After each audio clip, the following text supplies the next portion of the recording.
Iran का Israel पर हमला तीसरे वर्ल्ड वॉर का सायरन हो सकता है। अलग अलग मुल्क के बीच जारी जंग को लेकर पहले ही दुनिया दो धड़ों में बटी हुई है। यूरोप से लेकर मशरिक़े वुस्ता तक डिस्टर्बेंस और इंस्टेबिलिटी का दौर पहले से ही चल रहा है। अभी रूस यूक्रेन जंग और इजराइल हमास जंग आसमान पर है। रूसी फौज यूक्रेन में अभी भी हमले कर रही है। इससे पहले आर्मेनिया अजरबैजान जंग भी हो चुकी है। ऐसे में ईरान का इजराइल पर हमला तीसरे वर्ल्ड वॉर की वजह बन सकता है। इजराइल के खिलाफ फिलिस्तीन पहले से ही जंग में है।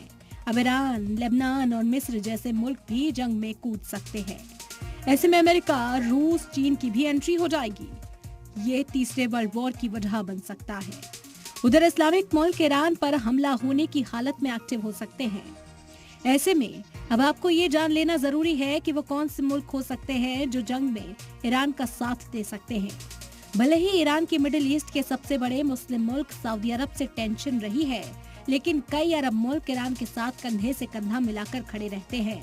अगर इजराइल के साथ जंग होती है तो ईरान, सीरिया, लेबनान, तुर्की, कतर, जॉर्डन जैसे अरब मुस्लिम मुल्क ईरान के हक में खड़े नजर आएंगे।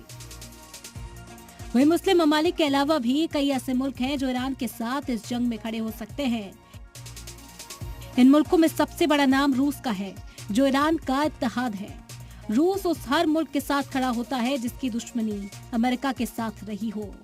ईरान और अमेरिका की दुश्मनी किसी से छिपी नहीं है और यही वजह है कि रूस तेहरान को सपोर्ट करेगा। साथ ही रूस ईरान के हक में नॉर्थ कोरिया, चीन के साथ कजाकिस्तान और तुर्कमेनिस्तान को भी ईरान के हक में खड़ा कर सकता है। वो नॉर्थ कोरिया, चीन और सेंट्रल एशिया के कजाकिस्तान, तुर्कमेनिस्तान जैसे मुल्कों को भी ईरान के हक में खड़ा करवा सकता है। वहीं इजराइल के साथ अमेरिका के अलावा वेस्टर्न कंट्री मजबूती के साथ खड़ी है।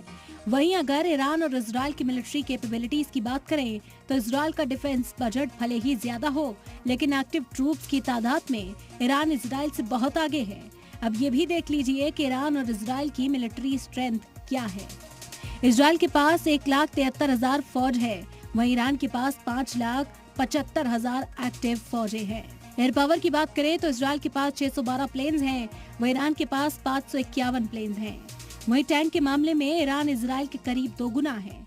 इजराइल के पास 2200 टैंक है तो ईरान के पास 4000 से भी ज्यादा टैंक है। बैटलशिप के मामले में भी ईरान आगे है। इजराइल के पास 67 बैटलशिप्स हैं तो वहीं ईरान के पास 101 बैटलशिप्स हैं। इजराइल के पास 43,000 बख्तरबंद गाड़ियां हैं, ईरान के पास 65,000 बख्तरबंद गाड़ियों की तादाद है।